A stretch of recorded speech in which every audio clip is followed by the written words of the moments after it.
श्री गणेशाय नमः। हर हर महादेव। ओम नमः शिवाय। सभी सनातन धर्म प्रेमियों को, जिज्ञासुओं को सादर नमन। नमो नमः। को श्री हनुमान जी की पूंछ से चिढ़ थी। बात साधारण है, लेकिन अगर देखा जाए तो पूंछ से ही क्यों चिढ़ थी? पूंछ शब्द में श्लेष है। अंग विशेष को तो पूंछ कहते ही हैं, और समाज में लौकिक प्रतिष्ठा को भी पूंछ कहते हैं। जिससे भी पूछो कि भाई इनका क्या हाल है, तो लोग प्रशंसा करने में कहते इन्हें साधारण आदमी समझते हो, इनकी बड़ी पूंछ है। कुछ लोग तो कहते हैं इनकी यहां से लेके वहां तक पूंछ है, और आदमी खुश होता है कि हमारी पूंछ है।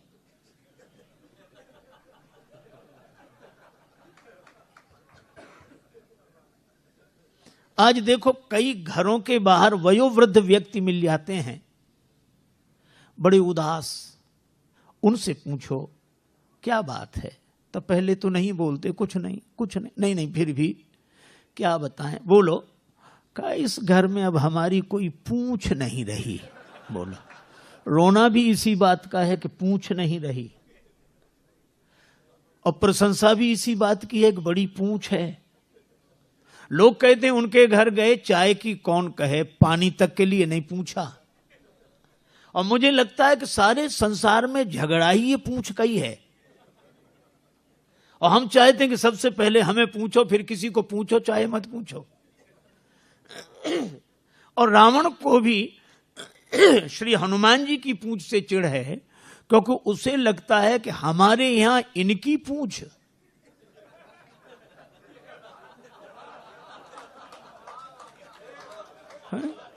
लंका में तो हमारी ही पूंछ रहनी चाहिए, लंका हमारी और पूंछ इनकी। उसे पूंछ सहनी नहीं हो रही है। अच्छा, एक बात यह है कि हमेशा हर युग का सत्य है, कभी भी किसी दुर्जन को किसी सज्जन की बढ़ती हुई पूंछ सहन नहीं होती है। रावण को भी सहन नहीं हो रही है पूंछ, लेकिन एक और अद्भुत बात है, रावण इस पूंछ को जला देना चाहता है। जलने वाले तो जलाएंगे ही, जल ही रहे हैं, ईर्ष्या की आग में जलाएंगे ही। हालांकि हनुमान जी ने इस पूंछ को कुछ नहीं समझा।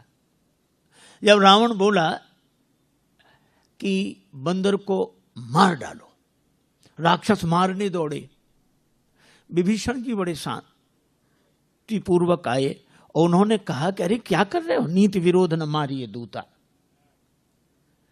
रावण मान गया और बोला बंदर के अंग भंग कर दिए जाएं। अंग भंग करी पठइये बंदर। अब यह भी देखो कितनी अद्भुत बात है। रावण कहता है कि बंदर के अंग भंग कर दिए जाएं। श्री हनुमान जी ने सोचा कि अंग भंग की आज्ञा तो हुई है, नाम नहीं लिए गए कि कौन से अंग भंग किए जाएं। और रावण को अंग भंग करते समय कहीं अपनी बहन शूर्पणखा की याद आ गई कि बंदर के नाक कान काट दो। तो हनुमान जी कितनी सुंदर बात सोचते हैं। वो सोचते हैं कि हमें भगवान ने भेजा है, तो क्या हम विकारों के हाथ अपनी नाक कटा के जाएं? हमें भगवान ने भेजा है, तो क्या इन विकारों के हाथ अपनी नाक कटा के जाएं? अगर नाक कटा के जाएंगे तो क्या भगवान को मुंह दिखाने लायक रहेंगे? और हमें लगता है कि हम सबको भी भगवान ने भेजा है यहां, तो कम से कम इन विकारों के हाथ से नाक कटा कर न जाएं।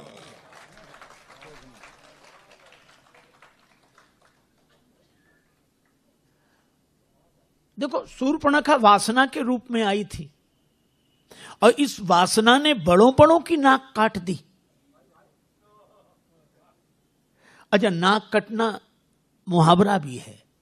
आदमी की आंख गड़बड़ हो जाए, चश्मा लगा ले, कान गड़बड़ हो जाए गमछा बांध ले, टोपी पहन ले, और नाक जाए तो मामला फिर कुछ छिपाने का बचता ही नहीं है।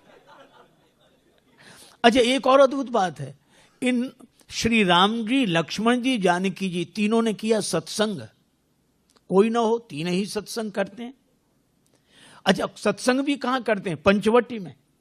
और कितनी अद्भुत बात है, पंचवटी में सत्संग, अर्थात इस पांच तत्व का शरीर पाकर हमें सत्संग करना ही चाहिए।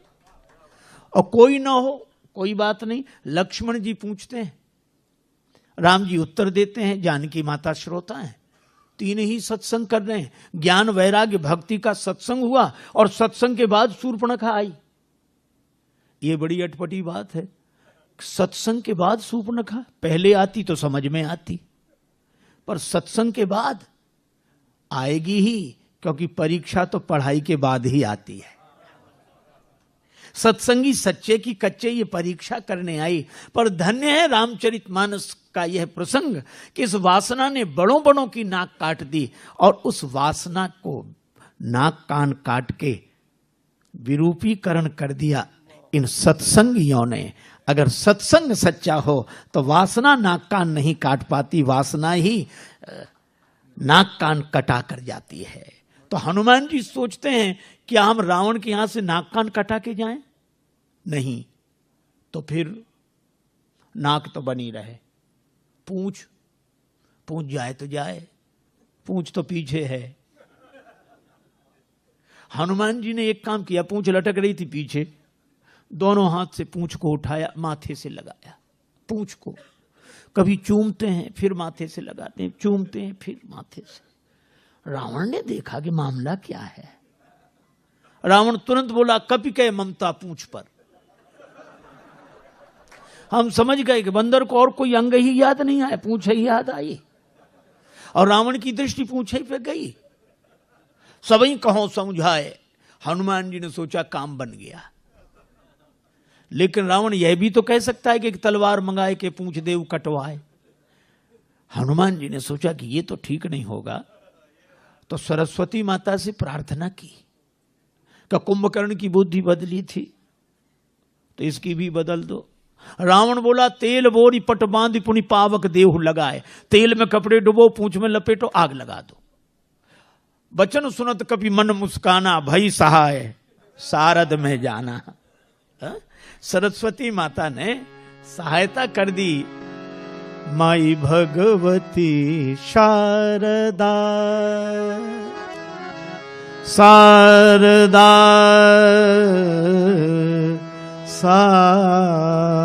शारदा, माई भगवती शारदा। जय मराल बाहिनी महारानी,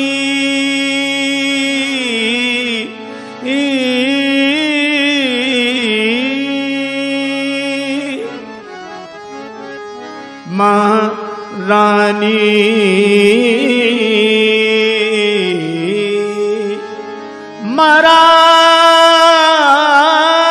मराल बाहिनी महारानी, बीणा पानी सकल गुण खानी, हरि भक्ति विमल वरदा, हरि भक्ति विमल वरदा, माई भगवती शारदा, शारदा भगवती शारदा। सरस्वती माता की कृपा। रावण बोला, तेल में कपड़े डुबो, पूंछ में लपेटो। लेकिन जहां का राजा ऐसा हो, प्रजा कोई कम है। लंका नगर निवासी बोले, तेल में क्यों, हमारे यहां घी की कोई कमी है क्या? रावण तेल में कपड़ा डुबाने की बात करता है, वो घी से शुरू करते हैं। रहा न नगर बसन घृत, घी खत्म, रावण के पास आए कि घी तो खत्म है। रावण बोला, मूर्खो, घी के लिए कहा किसने था? राक्षस बोले, हम समझ रहे थे कि बंदर की पूंछ में थोड़ा बहुत लगेगा, वो तो घी तो समाप्त और पूंछ तो बढ़ती ही जा रही है। तो क्या करें? एक काम करो, तेल बचा है, तेल में ही डुबो कपड़े। हनुमान जी के पास गए कि घी तो है नहीं, तेल ही है। हनुमान जी बोले, जैसी जिसकी श्रद्धा हो ले आओ, हमें सब स्वीकार है। श्री तुलसीदास जी महाराज कहते हैं, रहा न नगर बसन घृत तेला, और बाढ़ी पूंछ की न कपि खेला। पूंछ इतनी बढ़ी, इसका अर्थ क्या है? इसका अर्थ यही है कि जब जब कोई दुर्जन अपनी ईर्षा की आग में सज्जन की बढ़ती हुई प्रतिष्ठा की पूंछ को जलाने की चेष्टा करता है, तब तब भगवान की कृपा से वह पूंछ और बढ़ती है, प्रतिष्ठा और बढ़ती है। भगवान की कृपा, क्या बिगड़े पूंछ का? रावण कुछ सोच ही नहीं पा रहा। हनुमान जी ने सोचा कि एक बार नगर घूम के देख लेते तो ठीक था, क्योंकि हमारी पूंछ जलाने के लिए घर घर से सहयोग हुआ है। सबने चंदा दिया है, किसी ने घी, किसी ने तेल, किसी ने कपड़ा। हाँ, ऐसा नहीं कि राक्षस न करते हो, चंदा करते हैं, इकट्ठा करते हैं। किसी का जीवन नष्ट करना हो तो ये बड़े प्रेम से। हनुमान जी भी सोच रहे थे कि प्रसाद भी तो वहां वहां देना पड़ेगा जहां जहां से चंदा आया है। तब तक रावण बोला, बंदर को नगर में घुमाओ। हनुमान जी बोले, यही तो हम चाहते थे, लेकिन वाह, धन्य है श्री बजरंगबली। एक और अतुलित बलधामम, और दूसरी ओर शील कैसा। राक्षस मारहि चरण करहि बहु हांसी। लात मारते हैं, हंसी उड़ाते हैं, पर हनुमान जी तो कीन चाहूं निज प्रभु कर काजा। राम जी के बाण बनकर आए हैं। राम जी ने कपि पुंजन में सुत अंजनी को अपनाई के भेजो। माथे पे हाथ की छाह करी, कर मुंदरी हाथ गहाई के भेजो। राजसु बैन न बोली सके, तब नैनन नीर बहाई के भेजो। संकट सीए को काटिवे को, हनुमान ही बाण बनाई के भेजो। हनुमान जी बाण बनकर आए हैं। अच्छा, और जानकी माता के सामने भी बोले। जानकी माता के सामने हनुमान जी ने यही कहा। माता ने जब हनुमान जी को देखा कि प्रभु ने मुझे भुला दिया, हनुमान जी बोले, माता, प्रभु आपको भुला ही नहीं सकते। क्या प्रमाण है कि भुला दिया? का प्रमाण यही है कि चरण पर चंचुका प्रहार करने वाले जयंत के पीछे भगवान ने बाण लगा दिया, और हरण करने वाला अब तक आराम से बैठा है। हनुमान जी ने कहा कि जयंत के पीछे बाण, उस समय तो प्रभु के पास धनुष बाण नहीं था। सीता जी बोली कि वो सींग का बाण, जिन सींग और पुष्पों से मेरा श्रृंगार कर रहे थे, सींग का बाण लगाए। तो लोगों को तो सींग दिखती होगी। अरे, लोगों को दिखती होगी सींग, पर प्रेरित मंत्र ब्रह्म सरधावा, भगवान का संकल्प था, बाण था वो। तो हनुमान जी बोले, माता, जयंत के पीछे सींग के रूप में बाण लगाया, और हो सकता है कि हरण करने वाले के पीछे किसी और रूप में बाण को लगा दिया हो। तो हरण करने वाले के पीछे किस रूप में बाण को लगाया? तब हनुमान जी ने कहा, ये रघुपति बाण कृशानु। राम जी का बाण आपके सामने वानर नहीं खड़ा है, राम जी का बाण है। प्रमाण कजिम अमोघ रघुपति कर बाना, एही भांति चले हुए हनुमाना। जानकी माता बोली, हनुमान तुमने बता दिया, नहीं तो मैं जान ही ना पाती। हनुमान जी ने कहा, त्राहि माता त्राहि, मैं आपको क्या बताऊंगा। सही बात तो यह है कि आपने जान लिया था मेरे बिना बताए। जानकी माता बोली, हमने कब जाना? कहा, जब रावण आपको डरा धमका रहा था, तब आपने सोचा क्या मैं यहां अकेली हूं? तो मन में तुरंत आया कि नहीं, असमन समुझी, ऐसा समझकर मन कहत जान की, खल सुधि नहीं रघुवीर बान के। अगर इतर कथाओं का आश्रय न लिया जाए तो राम जी का बाण तो हनुमान जी ही हैं। और श्री हनुमान जी राम जी के बाण, अच्छा बाण तो चलते हम लोगों ने देखे होंगे, वैसे न देखे हो तो टीवी सीरियल में महाभारत रामायण में बाण चलते हैं, लेकिन इन बाणों के पांव नहीं देखे होंगे। देखे कहीं किसी को बाण के पांव? पांव है नहीं और चलते हैं। इसका अर्थ है बिना साधन के गति होती इनकी। साधन नहीं है पर गति होती है। और मैं कहता हूं कि जो राम जी के हाथ का बाण बन गया उसकी गति भगवान के हाथ में होती है, साधन में नहीं। तो हनुमान जी तो राम जी के बाण हैं। चाहे कोई कुछ भी कहे सुने, पूरी लंका घूम कर आए, देख लिया विभीषण जी के घर से कुछ नहीं आया। हनुमान जी ने सोचा इन्हें प्रसाद भी नहीं देना है, जिनने चंदा ही नहीं दिया इन्हें काहे का प्रसाद। और जब आग लगी तब देखो कितनी अद्भुत बात है, आग तो खुद बता देती कि हम लग गए है? आग हनुमान जी को देखनी पड़ी कि सचमुच लग गई। पावक जरत दीख हनुमंता, अग्नि उन्हें नहीं जला रही है, उन्होंने देखा कि आग लग गई। और जो कितना बढ़िया काम किया। हनुमान जी कहते हैं कि जब बड़ी पूंछ देखकर बड़ों बड़ों को आग लगे और पूंछ में आग लगावें तब अपने को छोटा ही बन जाना चाहिए। भयउ परम लघु रूप तुरंता, हनुमान जी तुरंत छोटे हो गए। और छोटे हुए तो ब्रह्मा के बनाए हुए बंधन से निकल गए। उस जो ब्रह्मास्त्र में बंधे थे उससे निबुक चढ़े वो कभी कनक अटारी। और जो छोटा बनकर विधि विधान के बंधन से बाहर निकल जाता है, बाहर निकलते ही वह इतना बड़ा होता है भगवान की कृपा से कि आकाश को छूता है। और हनुमान जी ने तो बाल दी विशाल विकराल ज्वाल जाल मानो लंक लील बेको काल रसना पसारी है। ऐसा रावण देखते ही रह गया। जो राक्षस सब देख रहे हैं बचाओ बचाओ, रावण कहता है चिंता मत करो। राक्षस बोले अजीब, हम मर रहे हैं ये कहते चिंता मत करो। रावण ने बड़ी चेष्टा की, बादल बुलाए पर हवा इतनी तेज कि पानी कहीं बरसाएं बादल गिरे कहीं। बादल कहते हम फैसला ही नहीं कर पा रहे कहां से बरसे कि लंका में गिरे पानी। रावण बोला एक तरफ हटो। प्रलय के बादल बुलाए, प्रलय पयोधि बोले, पर वो पानी बरसे तो आग और बढ़े। बड़ी समस्या, अंत में जल गई लंका की नहीं। और हनुमान जी की पूंछ का कुछ नहीं बिगड़ा।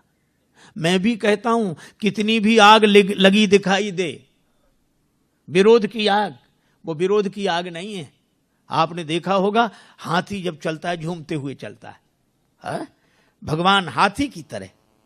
लेकिन एक हाथी किसी गांव में आ जाए तो गांव भर के वयोवृद्ध श्रद्धालु हाथ जोड़कर खड़े हो जाते हैं। अब क्या कहते हैं छोटे बच्चों, हाथ जोड़ो, गणेश जी हैं। गणेश जी के हाथ जोड़े जाते हैं, गणेश जी के भाव से हाथी के हाथ जोड़े जाते हैं। शायद कोई पशु ऐसा हो जिसके इतने हाथ जोड़े जाते हो जितने हाथी के।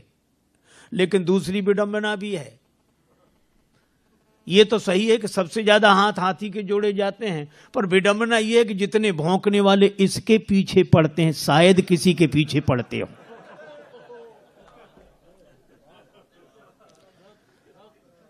ये स्वाभाविक नियम है, जिसकी स्तुति होगी उसी की निंदा होगी। जिसके सामने लोग हाथ जोड़े खड़े होंगे भौंकने वाले उसी के पीछे पड़े होंगे, स्वाभाविक नियम है। अच्छा, लेकिन एक अद्भुत बात मैं कई बार सोचता हूं कि कुत्तों को हाथी से क्या तकलीफ, काहे को भौंकते हैं ये। अच्छा, कुत्ते सचमुच हमारी भाषा समझते होते तो हम जरूर पूछते, और कुत्ते एक ही उत्तर देते अगर सच बोलते तो कुत्ते यही कहते कि हमें हाथी से कोई तकलीफ नहीं।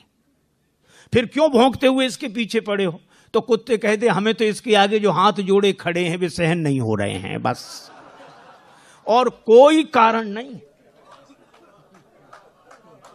हमें तो इसके आगे हाथ जोड़े जो खड़े हैं वे सहन नहीं हो रहे। अच्छा, एक और विडंबना है। कुत्तों में इतनी हिम्मत नहीं कि आगे आके भौंकें।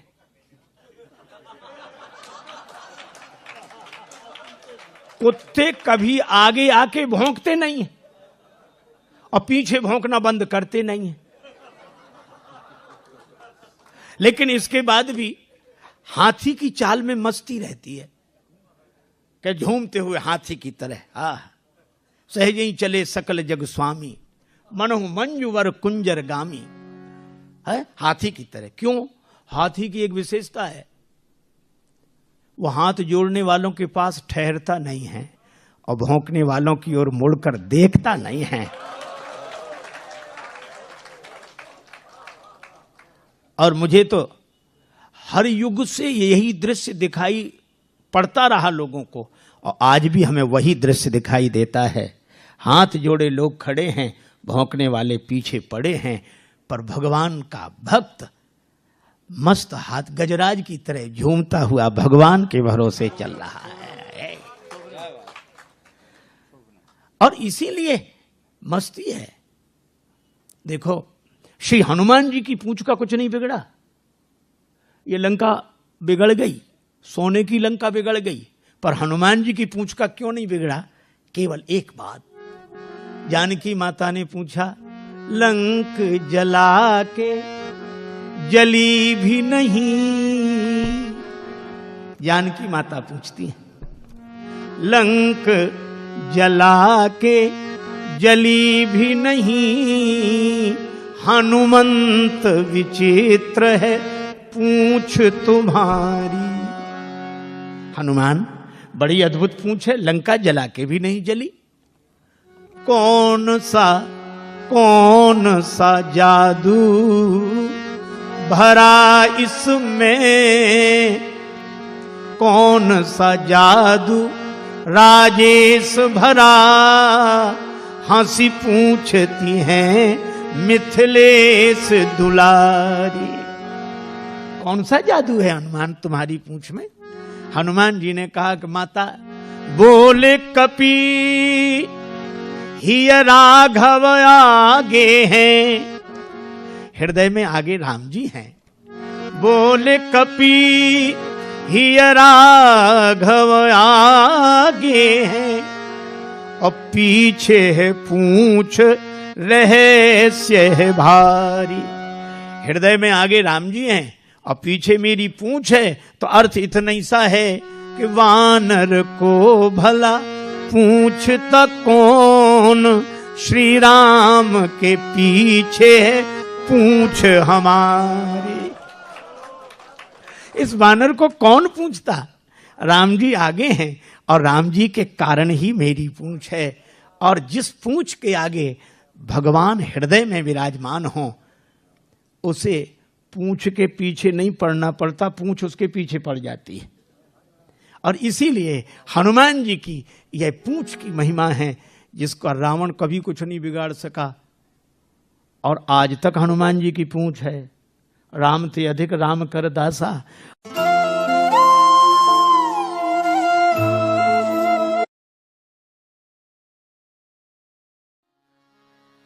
दशरथ नाम के राजा हुए, जिनकी गाथा आप लोग जानते हैं। 3 प्रमुख रानियां थी, कौशल्या, कैकेयी और सुमित्रा। धन संपत्ति की कोई कमी नहीं हुआ। बहुत समय बीत गया, पुत्र की प्राप्ति नहीं हुई। मन में बस यही ग्लानि, पुत्र कैसे हो? वशिष्ठ जी से उपाय पूछा। वशिष्ठ ने कहा, यज्ञ करना पड़ेगा। श्रृंगी ऋषि को बुलाकर यज्ञ कराया गया। अग्नि स्वयं यज्ञ